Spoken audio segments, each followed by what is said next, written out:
Hello and welcome, dear students. This is Anu Srivastav. Today we are going to study factors of production, the productive mechanism. The productive mechanism is a process. किस process के through हम कौन सा काम कर रहे हैं, that is called mechanism. तो यहाँ पर हम स्टडी करने जा रहे हैं factors of production, यानी प्रोडक्शन किस तरीके से होता है या प्रोडक्शन में क्या चीज़ें इन्वॉल्व होती हैं, किस तरह से प्रोडक्शन का प्रोसेस चलता है और उसमें क्या क्या चीज़ें ज़रूरी होती हैं. So first of all will start with the meaning of production. क्या है प्रोडक्शन एक्चुअली? हम प्रोडक्शन किसको कहते हैं इकोनॉमिक्स में? वैसे तो प्रोडक्शन का सिंपल मीनिंग है कोई चीज़ बनाना, बट इकोनॉमिक्स में थोड़ा सा डिफरेंस होता है. एक जनरल वे से के जो आप मीनिंग लेते हैं उससे इकोनॉमिक्स में थोड़ा सा डिफरेंट होता है. एडम स्मिथ जो कि फादर ऑफ इकोनॉमिक्स कहे जाते हैं, उन्होंने कहा था कि जो मटेरियल गुड्स हैं उनको किसी भी तरह से उनकी यूटिलिटी में इंक्रीज़ करना कहते हैं प्रोडक्शन. मतलब उनका मतलब था कि जो हम मटेरियलिस्टिक चीज़ें बनाते हैं, जैसे टेबल है, फ़ैन है, जिनको हम टच कर सकते हैं, जिनको हम देख सकते हैं, केवल वो चीज़ें प्रोडक्शन में होती हैं. लेकिन आजकल हम लोग सर्विसेज और इस तरीके की क्रिएटिविटी को भी हम क्या कहते हैं? प्रोडक्शन कहते हैं. तो आजकल जो हमारा प्रोडक्शन में मीनिंग है, that is an activity that creates economic utility in goods. किसी भी चीज़ में कोई इकोनॉमिक यूटिलिटी बढ़ाती है. Economic utility in the sense money value बढ़ाती है किसी भी चीज़ की. जब हम किसी भी चीज़ की यूटिलिटी पहले से जो एट प्रेजेंट है उसमें कोई इंक्रीमेंट करते हैं, उसको कुछ नया आकार देते हैं, कोई नया शेप देते हैं, कोई नया पैटर्न देते हैं, डिज़ाइन देते हैं, यानी कि उस जो चीज़ वो पहले थी अब पहले से बेटर हो गई है, तो उसको हम कहते हैं हमने प्रोडक्शन किया है. जैसे एक लॉग ऑफ वुड है, तो उससे हमने कोई फर्नीचर बना दिया, कोई टेबल बनाई या कोई भी चीज़, कोई क्रिएटिविटी, कोई वॉल हैंगिंग बना दी, तो उसको हम कहते हैं अब वो चीज़ डिफरेंट हो गई, उसमें यूटिलिटी बढ़ गई, उसको हम कहते हैं कि हमने प्रोडक्शन किया. लेकिन only the creation is not the process of production. अगर सपोज़ हम घर में बैठे हैं, हमने किसी लकड़ी से कोई भी चीज़ क्रिएटिविटी बना ली, मान लीजिए एक पॉट बना लिया या टेबल बना ली छोटी सी, तो हम उसको प्रोडक्शन नहीं कहेंगे. क्यों? क्योंकि हमारे उस प्रोसेस में मनी वैल्यू कहीं नहीं है. हमने घर के लिए कोई चीज़ मेहनत की, थोड़ा सा काट पीट करके कोई चीज़ बना ली, वो जब तक मार्केट में नहीं आती है, उसका कोई परचेज़ करने वाला नहीं मिलता, उसकी कोई मनी वैल्यू नहीं होती है, तब तक वो चीज़ प्रोडक्शन नहीं होती है. मतलब प्रोडक्शन में मनी वैल्यू इन्वॉल्व होती है. जैसे कि हम एग्जांपल्स ले सकते हैं हाउसवाइफ्स का. वो कितनी सारी ड्यूटीज़ परफॉर्म करती हैं, कभी बच्चों के कपड़े भी सिल देती हैं, कभी कपड़े धो देती हैं, कभी बर्तन का कुछ काम करती हैं या कुकिंग करती हैं. तो बहुत सारे ऐसे काम होते हैं, लेकिन उनका ये काम प्रोडक्शन तो है, लेकिन हम इकोनॉमिक वे में उसको प्रोडक्शन नहीं कहते हैं, क्योंकि उसका कोई भी मनी वैल्यू नहीं है. वो सिर्फ एक मतलब अनपेड वे में काम कर रही हैं, तो उनके काम को हम कोई भी काम इकोनॉमिक्स में एट दिस कोई काम नहीं कहा जाएगा. ठीक है? तो इकोनॉमिक्स में हर चीज़ की मनी वैल्यू होना ज़रूरी है. तो ये तो था प्रोडक्शन का क्या मीनिंग है. अब प्रोडक्शन यूटिलिटी कैसे बनती है? किसी भी चीज़ में हमने बात की कि यहाँ पर यूटिलिटी होनी चाहिए. जब हमने प्रोडक्शन में कोई प्रोसेस नया इन्वॉल्व किया, जैसे लॉग से चेयर बना ली, टेबल बना ली, अब यूटिलिटी कैसे बढ़ती है, किस तरह से यूटिलिटी किस तरह से क्रिएट की जा सकती है, उसके 4 तरीके बताए गए. सबसे पहले तो फॉर्म यूटिलिटी जो अब तक हम डिस्कस कर रहे हैं बराबर, कि हम कह रहे हैं हमने लकड़ी से टेबल बना ली, चेयर बना लिया, मतलब किसी चीज़ से, या प्लास्टिक का कुछ गोल रखा है या गोल्ड का कोई ब्रेक है, उससे हमने ज्वेलरी बना ली, तो उसकी यूटिलिटी इंक्रीज़ हो गई. तो हम किसी चीज़ के शेप को चेंज करके, किसी चीज़ का फॉर्म चेंज करके जब हम बात करते हैं, तो हम कहते हैं कि फॉर्म यूटिलिटी हमने प्रोड्यूस की है. दूसरा होता है प्लेस यूटिलिटी. प्लेस यूटिलिटी मतलब कोई चीज़ है किसी जगह पर पड़ी हुई है, जैसे कोल माइंस है। अब कोल माइंस से कोयला वहाँ स्टोर्ड है, जमा हुआ है। जब उसको ज़मीन से निकाला जाएगा, निकालने के बाद उन जगहों पर पहुँचाया जाएगा जहाँ पर उनकी ज़रूरत है, तभी हम कहेंगे उसमें यूटिलिटी है और तभी वो कोयल का प्रोडक्शन कहलाएगा। कोल अगर हम उसी जगह लगा करके ढेर कर देते हैं, वो उस जगह ही नहीं पहुंचता जहां उसकी ज़रूरत है, तो उस प्रोडक्शन का कोई मतलब नहीं है, वो सिर्फ एक पाइल ऑफ कोल्स है। तो आपको क्या करना है, उस चीज़ को जो आपने प्रिपेयर की है उस जगह तक पहुंचाना जहां पे उसकी ज़रूरत है, जहां पर उसको खरीदने वाले लोग हैं। तीसरी होती है टाइम यूटिलिटी।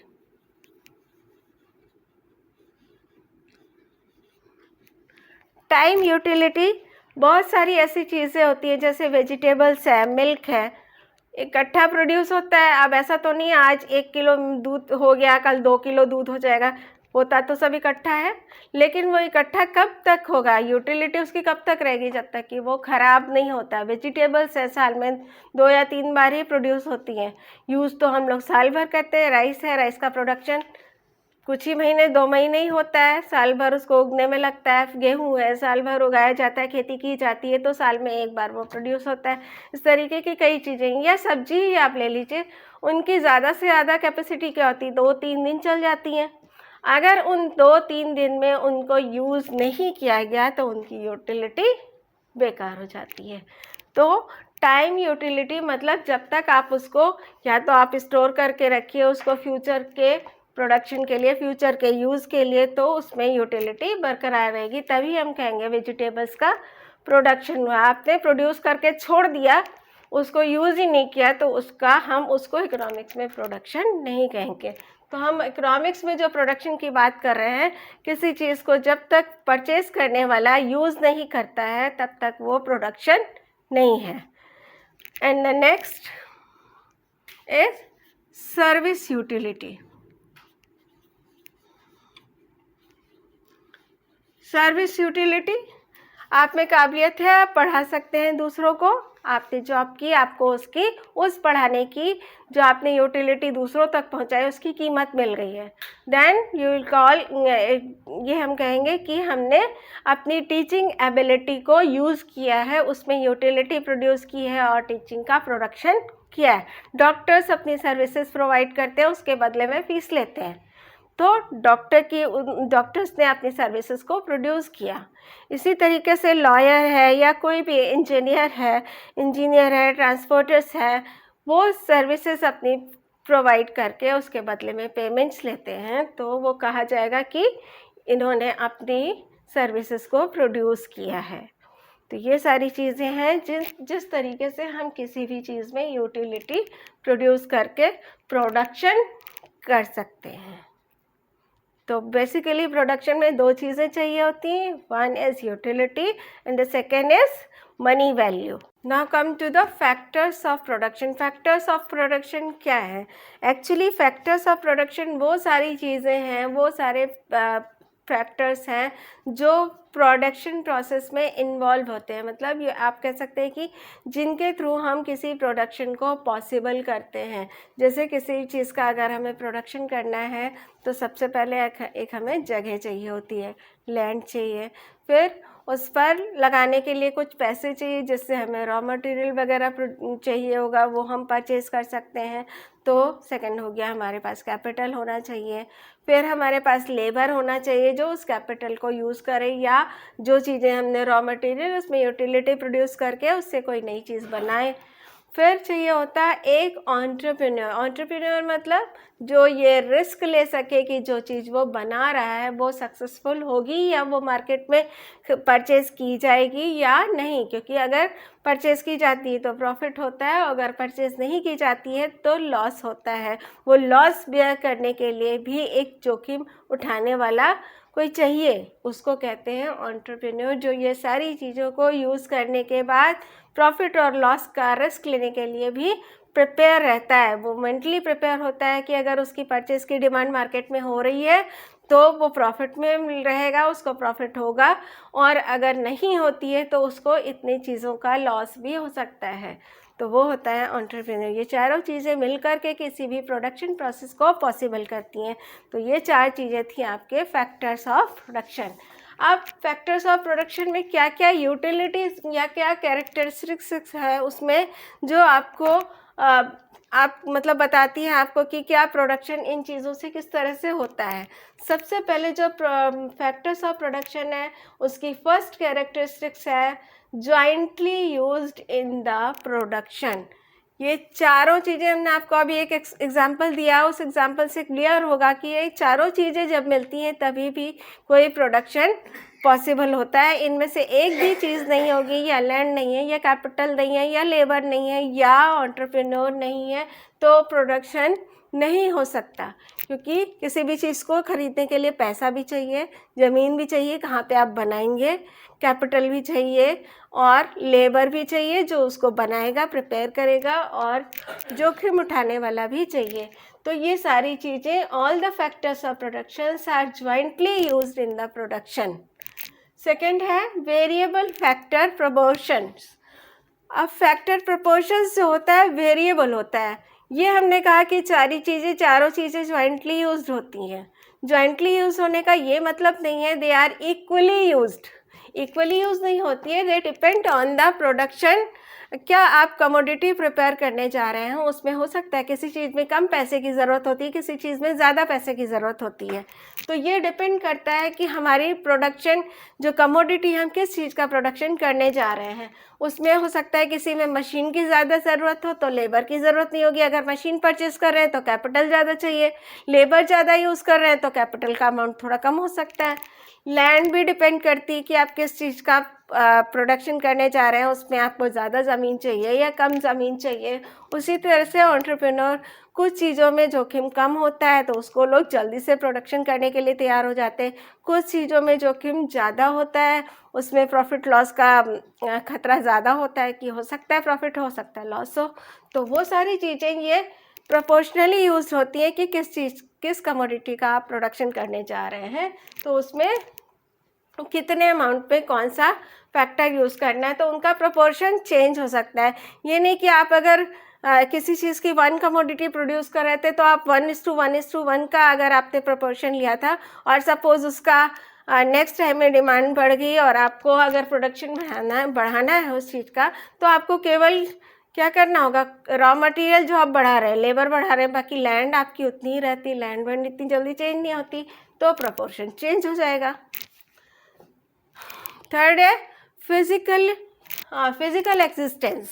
फिजिकल एग्जिस्टेंस चारों फैक्टर्स का होना ज़रूरी होता है, क्योंकि देखिए लैंड भी फिजिकल एग्जिस्टेंस रखती है, कैपिटल का भी फिजिकल होता है, एंटरप्रेन्योर भी फिजिकली प्रेजेंट होता है, और लेबर भी फिजिकली प्रेजेंट होता है। तो चारों चीज़ों का फिजिकल एग्जिस्टेंस है।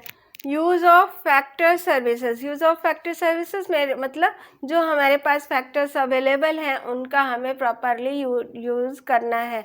जैसे लेबर है तो लेबर की उसकी स्किल, उसकी नॉलेज का हमें प्रॉपर यूज़ करना है। एंटरप्रेन्योर किस तरह से मैनेज करता है चीज़ों को, किस तरह से वो अरेंज करता है, सब फैक्टर्स को किस तरीके से यूटिलाइज करता है कि उसका प्रोडक्शन जो है वो ज़्यादा से ज़्यादा हो और बेटर क्वालिटी में हो। तो ये सारी चीज़ें हमारा यूज़ ऑफ फैक्टर सर्विसेज होता है। फिर होता है demand for a factor of production is derived. Demand क्या करी जाती है, फैक्टर ऑफ प्रोडक्शन की जो भी डिमांड है कि किस चीज़ का कितना फैक्टर्स यूज़ होना है, कितनी क्वांटिटी यूज़ होनी है, वो डिराइव की जाती है। डिराइव इन द सेंस आपकी डायरेक्टली किसी लैंड का कोई मांग नहीं है, कोई डिमांड नहीं है, डायरेक्टली कैपिटल की कोई डिमांड है। कमोडिटी जिस चीज़ का आप प्रोडक्शन करने जा रहे हैं उस चीज़ की वजह से उन फैक्टर्स की डिमांड होती है। सपोज़ आप कपड़ा प्रोड्यूस करने जा रहे हैं, अगर कपड़ा प्रोड्यूस करने जा रहे हैं तो किसकी डिमांड डिराइव की गई, आपको कैपिटल चाहिए, आपको लैंड चाहिए, मशीनरी चाहिए, आपको लेबर चाहिए, आपको रॉ मटेरियल में जूट चाहिए, कॉटन चाहिए, या जो भी चीज़ है जिस मटेरियल का आप क्लॉथ प्रोड्यूस करने जा रहे हैं वो सारी चीज़ें, यानी कि अगर क्लॉथ की वजह से वो सारी चीज़ों की डिमांड की जा रही है तो आप क्या कहेंगे, the production of cloth is deriving the demand for a production of factors of production. तो ये मतलब डिमांड किसी कमोडिटी के प्रोडक्शन के लिए डिराइव की जाती है, मांगी जाती है, उसकी वजह से हम किसी चीज़ का डिमांड कर रहे हैं। All factors of production are not equally mobile. एक कैरेक्टरिस्टिक्स होती है कि जो चारों चीज़ें हमने यूज़ कर रहे हैं, जो 4 फैक्टर्स हम यूज़ कर रहे हैं, they are not equally mobile. वो मोबाइल नहीं है। मोबाइल इन द सेंस मतलब कुछ उसमें से मोबाइल हैं जिनको हम एक जगह से दूसरी जगह आसानी से ले जा सकते हैं, और कुछ चीज़ें जैसे लैंड है, मशीनरी हमने लगा दी वहाँ पे, तो उन चीज़ों को हम मोबाइल नहीं कर सकते, यानी कि ईज़िली एक जगह से दूसरी जगह पर नहीं ले जा सकते। और जैसे कैपिटल है वैसा है, आप कहीं भी ले जा सकते हैं। रॉ मटेरियल है, आप कहीं भी ट्रांसपोर्ट कर सकते हैं। आपने प्रोडक्शन किया तो वो भी डिपेंड करता है वो आपका किस तरह का है, कि मोबाइल है या नहीं है। तो यहाँ पर हम बात फैक्टर्स की कर रहे हैं, तो सारे फैक्टर्स इक्वली मोबाइल नहीं होते। Specially land is not mobile, immobile आप कह सकते हैं उसको, बिल्कुल ही उसमें मोबिलिटी नहीं होती है। 4 फैक्टर्स में से जो पहला फैक्टर है वो है फैक्टर्स ऑफ प्रोडक्शन का जो फर्स्ट पार्ट है वो है लैंड। लैंड, अब लैंड में क्या है, आपको कैरेक्टरिस्टिक्स देखनी है बच्चों। कुछ चीज़ें हैं जो इस समय इस साल के लिए आपसे आपके कोर्स से रिड्यूस कर दी गई हैं, जैसे फंक्शंस हैं और उनकी इम्पॉर्टेंस है, ये आपके चैप्टर से हटा दिया गया है। अभी आपको जो 10th के एग्ज़ाम के लिए यानी कि 2022 के एग्ज़ाम्स के लिए प्रिपेयर करना है वो है कैरेक्टरिस्टिक्स ऑफ लैंड और प्रोडक्टिविटी ऑफ लैंड। तो 2 चीज़ें आपको प्रिपेयर करनी है। बट सबसे पहले मीनिंग ऑफ लैंड। मीनिंग मतलब लैंड है क्या, उसका क्या मीनिंग है। लैंड का जो सिंपली मीनिंग हम लोग लेते हैं वो है अ पीस ऑफ अर्थ। कोई भी अर्थ का जो सरफेस है उसका कोई पीस लैंड कहलाता है, जो हम लोग एक जनरल मीनिंग लेते हैं। ठीक है, पृथ्वी पर या धरती पर ज़मीन का कोई एक टुकड़ा वो लैंड होता है। लेकिन इकोनॉमिक्स में it is totally different.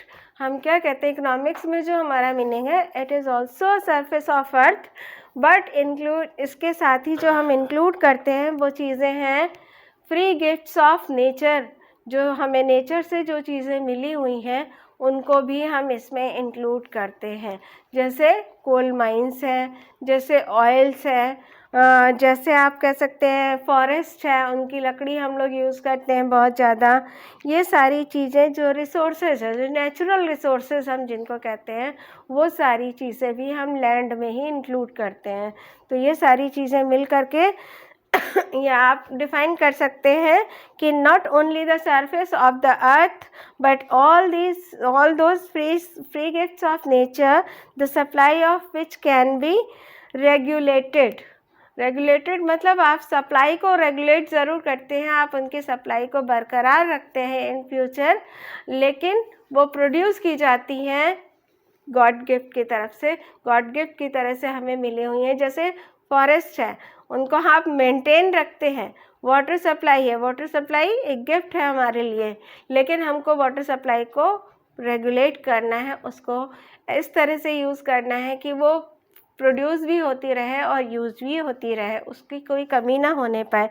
Oil है, in the same way coal mines हैं, डायमंड्स हैं, या आप मेटलिस्टिक चीज़ें आप कह सकते हैं जैसे कि गोल्ड है, सिल्वर है, ये सारी चीज़ें हमें ज़मीन से मिली हुई हैं, हमने प्रोड्यूस नहीं किया ओरिजिनली। हाँ, हम इनकी यूटिलिटी इंक्रीज़ करके उनसे नया प्रोडक्शन कर सकते हैं। तो ये सारी चीज़ें हमें लैंड में मिलती हैं।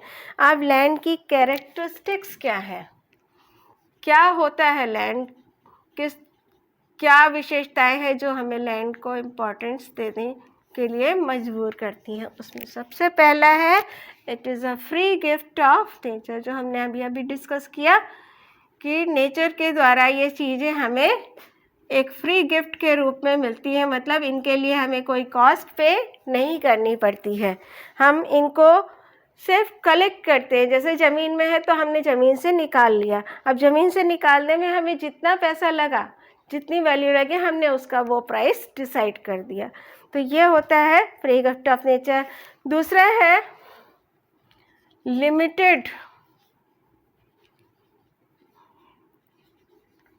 इन सप्लाई या क्वांटिटी आप कह सकते हैं। Limited in quantity, limited in supply. क्यों? क्योंकि जो चीज़ें हैं अंदर वो एक लिमिटेड क्वांटिटी में है, हम उनकी अपने आप से, क्योंकि एक गिफ्ट है तो गिफ्ट को हम अपने आप से प्रोड्यूस ही नहीं कर रहे हैं जो हम उसको घटा या बढ़ा सके, वो जितनी है उतनी ही रहती है। तो ये एक लिमिटेड क्वांटिटी में हमें गॉड गिफ्ट की तरफ से मिली हुई है। दूसरी चीज़ें हैं primary factor of production.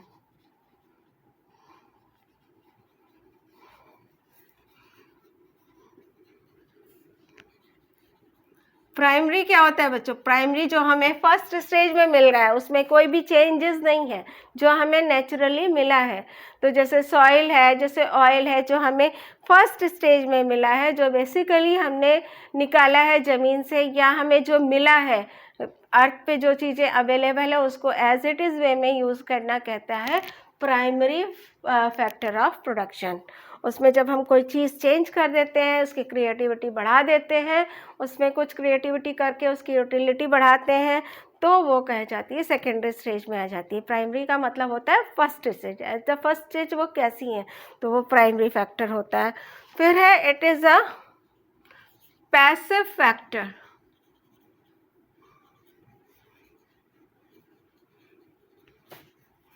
Passive मतलब क्या होता है आपको मालूम है?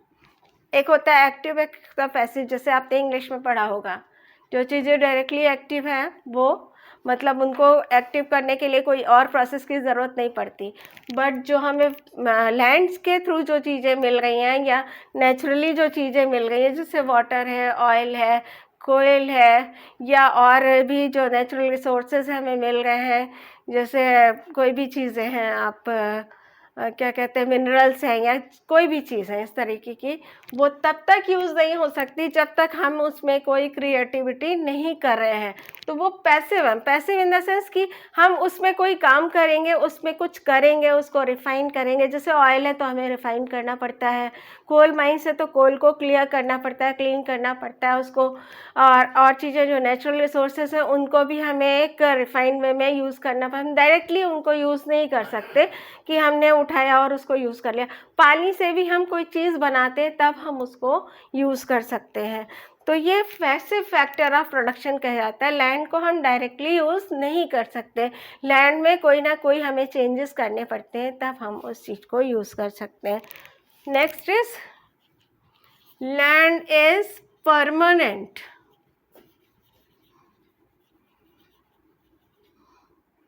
परमानेंट, लिमिटेड यहाँ पर दिया था लिमिटेड बट परमानेंट। परमानेंट मतलब हमेशा चलने वाली। It can not be destroyed, हम उसको डिस्ट्रॉय नहीं कर सकते, हम उसको यूज़ कर सकते हैं, फुली यूटिलाइज कर सकते हैं, but we can't destroy it. It is permanent, किसी ना किसी फॉर्म में वो हमेशा बनी रहेगी। हो सकता है आप पूरी तरह से ख़त्म कर दें उस पर्टिकुलर कोई एक चीज़ को, आप यूज़ कर लें उसको, लेकिन वो किसी ना किसी फॉर्म में अवेलेबल रहेगी, वो ज़मीन के अंदर कहीं ना कहीं होगी, वो इन फ्यूचर आपको धीरे धीरे मिलती जाएगी। फिर है immovable. Immovable, land can not be moved. Land से मतलब पीस ऑफ लैंड तो है ही इमोबाइल, बट और भी चीज़ें हैं जैसे कोल माइंस है या ऑयल जहाँ पे मिल रहा है या वेजिटेबल्स जहाँ से मिल रही हैं, सनलाइट भी हम यूज़ करते हैं इवन प्रोडक्शन प्रोसेस में। सन रेज हैं, सनलाइट है, या और भी कोई भी चीज़ें हैं, वो जहाँ पे हैं हमें उनको वहीं से कलेक्ट करना पड़ता है और जहाँ उनकी ज़रूरत है वहाँ तक उनको पहुँचाना पड़ता है। वो चल के नहीं जा सकती कहीं पे भी। जैसे ऑयल अगर आपने उस जगह से निकाला है तो उस जगह से निकाल के आपको जहाँ पे उसकी ज़रूरत है वहाँ तक ट्रांसपोर्ट करना पड़ेगा। कोल आपने एक जगह से निकाला है, डायमंड आपने क्रिएट किया, तो या जो भी चीज़ें आपने नेचुरली यूज़ मतलब कलेक्ट की हैं, उन कलेक्ट करने के बाद में उनको पर्टिकुलर प्लेस तक ट्रांसपोर्ट करना पड़ता है, तभी उनको यूटिलाइज किया जा सकता है। तो इट इज़ इमूवेबल। फिर है लैंड वेरीज इन फर्टिलिटी। वेरीज इन फर्टिलिटी, देखिए हमने आपसे कहा ना, जो जहाँ पर उसकी ज़रूरत है वहाँ तक उसको पहुँचाना पड़ता है, ठीक है। तो वही चीज़ नेक्स्ट पॉइंट में दी है, वेरीज इन फर्टिलिटी। लैंड जो है वो वेरी करती है फर्टिलिटी, मतलब किसी भी चीज़ की फर्टिलिटी एक सेम नहीं हो सकती। हो सकता है किसी जगह पे पानी कम हो, किसी जगह पे पानी ज़्यादा हो, किसी जगह पे वेजिटेबल्स ज़्यादा प्रोड्यूस हो सकती, यानी कि किसी जगह की जो ज़मीन है वो ज़्यादा फर्टाइल है और किसी जगह की नहीं। किसी जगह तेल मिल रहा है, किसी जगह सूखा पड़ रहा है, किसी जगह कोयला है तो किसी जगह गोल्ड माइंस भी हो सकती हैं। कोल माइंस है तो किसी जगह गोल्ड माइंस है, वहाँ पे से गोल्ड निकल रहा है। तो ये वेरी करती हैं, उनकी फर्टिलिटी किसी भी जगह पर सेम नहीं हो सकती, अलग अलग ही होती हैं और अलग अलग क्वांटिटी में भी होती हैं। इतनी जगह पर हो सकता है गोल्ड ज़्यादा हो, उसी से 1 किलोमीटर के पास जो ज़मीन है उसमें गोल्ड हो सकता है थोड़ा बहुत है वो क्वांटिटी में, बट वो सेम क्वांटिटी में नहीं हो सकता। Next is differs in location, differs in location, मतलब लैंड की जो लोकेशन है वो डिफ़र करती है। जैसे दिल्ली है, कलकत्ता है, मुंबई है, तो ये सारी चीज़ें मतलब टोटली डिफरेंस है। दिल्ली की क्वालिटी कुछ और है, वहाँ पे लैंड की क्वालिटी कुछ और है, कोलकाता में कुछ और है, मुंबई में कुछ और है। तो कहीं पे स्लोप ज़्यादा है, कहीं पे माउंटेन एरिया ज़्यादा है, कहीं पे लैंड फ्लैट लैंड ज़्यादा है, कहीं पे ऊबड़ खाबड़ है, कहीं की लैंड फर्टाइल होती है, कहीं की बंजर होती है जहाँ पे कुछ भी वेजिटेबल्स प्रोड्यूस नहीं हो सकती। तो ये डिफर्स करती है किस लोकेशन पे कैसी ज़मीन है, it can not be the same. Next is many use, land has many use,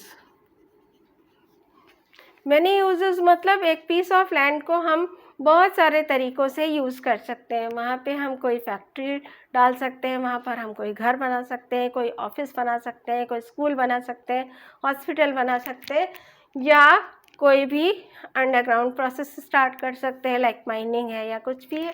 तो it can be used in many ways. So after characteristics the topic is what is the productivity of land. Productivity का क्या meaning है, एक land की क्या capacity है, वो कितनी क्वांटिटी में प्रोडक्शन कर सकती है। मतलब like we can say area per hectare is equal to output upon area of land. कितने लैंड पे कितना आउटपुट प्रोड्यूस हो रहा है वो उसकी कैपेसिटी होती है, या आप कह सकते हैं प्रोडक्टिविटी ऑफ लैंड होती है। तो ये किस तरह से होता है, क्या फैक्टर्स हैं, क्या चीज़ें हैं जो प्रोडक्टिविटी को अफेक्ट करते हैं, यानी कि factors affecting productivity of land. क्या फैक्टर्स हैं जो उसकी प्रोडक्टिविटी को घटा या बढ़ा सकते हैं। उसमें जो सबसे पहला है वो है natural factors. Natural factors like naturally हमें लैंड किस फॉर्म में मिल रही है, वो फ्लैट है, फर्टाइल है या ऊबड़ खाबड़ है, उसमें स्लोप ज़्यादा है, बायोलॉजिकल प्रॉपर्टीज़ उसकी क्या है, मतलब वो उसमें जो मिट्टी है उसकी वो उपजाऊ है, फर्टाइल है या नहीं है। ऊबड़ खाबड़ है तो उसको हमें इक्वल करना पड़ता है, डिपेंड करता है कि किस तरह से हमें वो नेचुरली मिली है, किस तरह से हमने उसको लिया। फिर होते हैं ह्यूमन फैक्टर्स। ह्यूमन फैक्टर्स मतलब हम लाइक एक वाइज फार्मर है, उस पर आप इस तरह से उसको प्रोड्यूस करना है, किस तरह से वो मैक्सिमम प्रोडक्शन कर सकता है, ही नोज़ दैट। तो वो उस तरह से उसमें मतलब फैक्टर्स अवेलेबल यूज़ करेगा कि वो उस जो भी उसके पास अवेलेबल लैंड है उससे वो ज़्यादा से ज़्यादा प्रोडक्शन कर सके। तो ये डिपेंड करता है ह्यूमन फैक्टर्स हम किस तरह से उस पर्टिकुलर पीस ऑफ लैंड पे यूज़ कर रहे हैं, वो किस तरह से वाइजली यूज़ किए जा रहे हैं। क्योंकि ये देखिए हर जो ह्यूमन फैक्टर है उसकी एक जो एबिलिटी है, कैपेबिलिटी है, स्किल्स हैं, वो इक्वल नहीं होते हैं। किसी की स्किल ज़्यादा होती है, किसी की कम होती है। तो it depends on the person to person वो किस तरह से उस पीस ऑफ लैंड को यूज़ कर रहा है। Third is improvement of land. Improvements like हम वहाँ पर जैसे एक मान लीजिए हमें खेती करनी है और उस ज़मीन पर पानी वहाँ उस जगह पर नहीं अवेलेबल होता है, तो ये करना है हमको, उस जगह को इम्प्रूव करना है। हमने वहाँ पर क्या क्या इरिगेशन की फैसिलिटीज़ कर दी, वहाँ पर अच्छे से सीड्स अवेलेबल करा दिए, तो किसी भी चीज़ को इम्प्रूव करना कहलाता है। जो अगर हम इम्प्रूव कर सकते हैं तो वो लैंड की प्रोडक्टिविटी को इंक्रीज़ कर सकता है। अगर हम वो चीज़ें नहीं कर रहे हैं तो ऑब्वियसली से प्रोडक्टिविटी उसकी कम हो जाएगी। फिर है लोकेशन ऑफ लैंड। लोकेशन मतलब क्या है? अगर हम किसी जगह पर लैंड को यूज़ कर रहे हैं, मान लीजिए वहाँ पर हम कोई चीज़ प्रोड्यूस कर रहे हैं, उसके लिए वहाँ पर मार्केट ही अवेलेबल नहीं है, या जो रॉ मटेरियल हमें उसके लिए चाहिए उसके लिए मार्केट पास में नहीं है, ट्रांसपोर्टेशन का खर्चा बहुत ज़्यादा आ रहा है, तो प्रोडक्टिविटी कम हो जाएगी। देखो कि किसी भी प्रोड्यूसर के पास में कैपिटल एक लिमिटेड अमाउंट में होती है, वो उससे चाहे प्रोडक्शन बढ़ा ले, चाहे उस प्रोडक्शन को सेल आउट करने के लिए और चीज़ों पे खर्चा कर दे। मान लीजिए उसके पास 1 लाख की कैपेसिटी है, उससे वो टोटल प्रोडक्शन कर सकता है। नहीं तो जो रॉ मटेरियल मंगाना है, लेबर अवेलेबल नहीं है आसपास में, तो उसको लेबर भी कहीं बाहर से अरेंज करना पड़ेगा। अगर बाहर से किसी लेबर को मंगवा रहा है तो उसके लिए रहने खाने पीने का इंतज़ाम उसको करना पड़ेगा। तो ये सारी चीज़ें उसकी कैपिटल को इनडायरेक्टली कम कर देती हैं और वो प्रोडक्टिविटी को भी कम कर देती हैं। और अगर ये चीज़ें आसपास में अवेलेबल है तो उस लैंड की प्रोडक्टिविटी बढ़ जाती है, क्योंकि कैपिटल एक्स्ट्रा खर्च नहीं करना पड़ेगा, उस कैपिटल को वो प्रोडक्शन के अमाउंट को बढ़ाने में यूज़ कर सकता है। Next is organisation.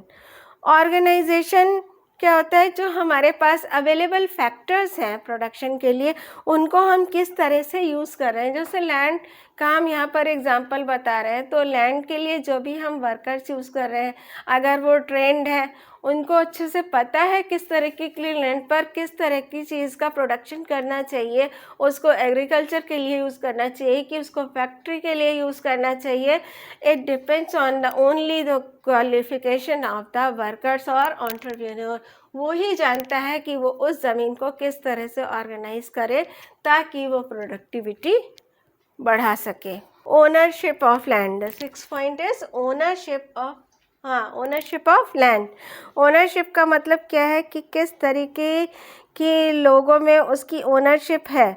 मतलब अगर वो जो एंटरप्रेन्योर है वो एक स्किल्ड पर्सन है, उसको मालूम है, उस लैंड के बारे में जानकारी है पूरी, और वो उस चीज़ को यूटिलाइज़ कर रहा है। अगर वो किसी पीस ऑफ लैंड को यूटिलाइज़ कर रहा है और वो खुद उसका ओनर भी है, तो क्या कर रहा है? सबसे पहले जो ओनर होता है वो किसी भी चीज़ को पूरी तरह से यूटिलाइज़ करना चाहता है ताकि उसको मैक्सिमम प्रॉफिट मिल सके।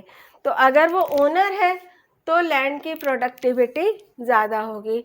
बट अगर उसने कोई सेटलमेंट किया है, अपनी ज़मीन को किसी और को टेम्परेली ओनरशिप दी है, उसको, वो उसका परमानेंट ओनर नहीं है, अगर उसने किसी को 1-2 साल के लिए उस पर काम करने के लिए दिया है, तो उसकी प्रोडक्टिविटी कम होगी, क्योंकि उसको भी पता है, जो वहाँ पर एफर्ट कर रहा है उसको पता है वो उसके काम की चीज़ नहीं है, तो उसका जो प्रॉफिट है वो हमारा नहीं होगा, तो वो उसमें उतना इंटरेस्ट लेकर के काम नहीं करता है। हाँ, अगर किसी की पर्सनल ज़मीन है तो वो पूरे इंटरेस्ट के साथ उसको यूटिलाइज़ करके उसका पूरा प्रॉफिट लेना चाहेगा।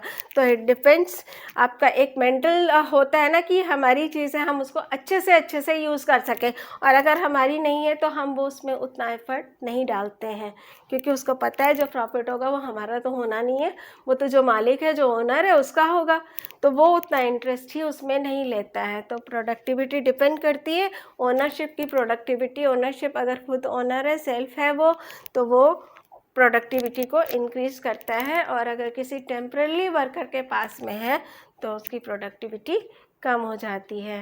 Next is availability of capital. Availability of capital मतलब आपको पता चला कि इस लैंड पर किसी चीज़ को करने से ज़्यादा प्रोडक्शन हो सकता है और उसका मैक्सिमम यूटिलाइजेशन हो सकता है। बट अगर आपके पास कैपिटल नहीं है वो काम करने के लिए, तो ऑब्वियसली प्रोडक्टिविटी कम हो जाएगी। अगर आपको पता है, कैपिटल है आपके पास, और अगर आपको कोई नई चीज़ की जानकारी मिली है कि ये ऐसा कर दें तो उसमें हमारा जो प्रोडक्टिविटी है वो बढ़ जाएगी, और आपने फ़ौरन उस काम को कर दिया।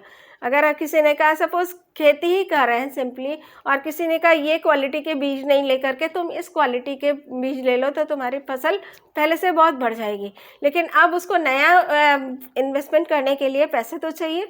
जब पैसे होंगे तो वो अपनी प्रोडक्टिविटी को बढ़ा सकता है, और अगर पैसे नहीं है, उसके पास कैपिटल नहीं है, तो प्रोडक्टिविटी कम हो जाती है, क्योंकि वो चीज़ अवेल ही नहीं कर सकता। जब अवेल ही नहीं करेगा तो कैसे बढ़ाएगा प्रोडक्टिविटी को।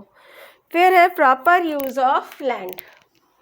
किसी भी लैंड को प्रॉपरली यूज़ करने का मतलब होता है उसकी क्वालिटी, उसकी एक कैपेसिटी, और उसकी मतलब किस तरह से उस जगह पर क्या चीज़ का प्रोडक्शन किया जाए, सारा जज करके उसको यूज़ करना।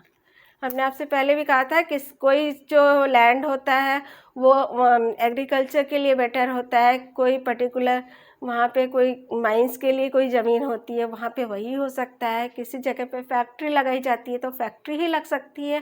तो इस तरीके का जब हम देखेंगे, ज़मीन को एनालाइज करेंगे कि किस तरह की वो ज़मीन है और हम उसको किस तरह से बेटर वे में यूज़ कर सकते हैं, तभी उसका प्रॉपर यूटिलाइजेशन हो सकता है और उस चीज़ का प्रोडक्शन मैक्सिमम हो सकता है।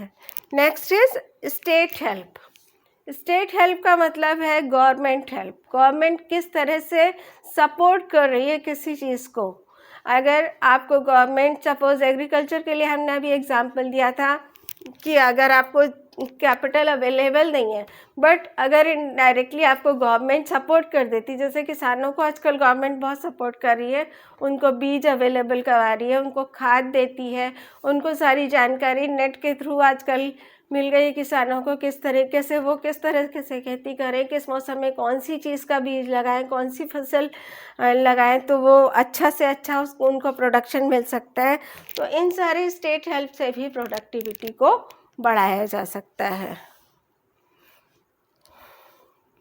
तो ये आपको हमने लैंड का प्रॉपर बता दिया, उसकी कैरेक्टरिस्टिक्स क्या थी, उसकी प्रोडक्टिविटी क्या थी, कैसे किन चीज़ों की वजह से प्रोडक्टिविटी बढ़ती है और किन चीज़ों की वजह से कम होती है। बच्चों नेक्स्ट वीडियोस में हम जो बाकी के 3 फैक्टर्स हैं उनको डिस्कस करेंगे। आपका जो बचा हुआ है पार्ट है कैपिटल और एंटरप्रेन्योर और लेबर, ये 3 चीज़ें हमारी अभी बची हुई हैं। इन 3 चीज़ों को हम नेक्स्ट वीडियो में आपको डिस्कस करेंगे। तो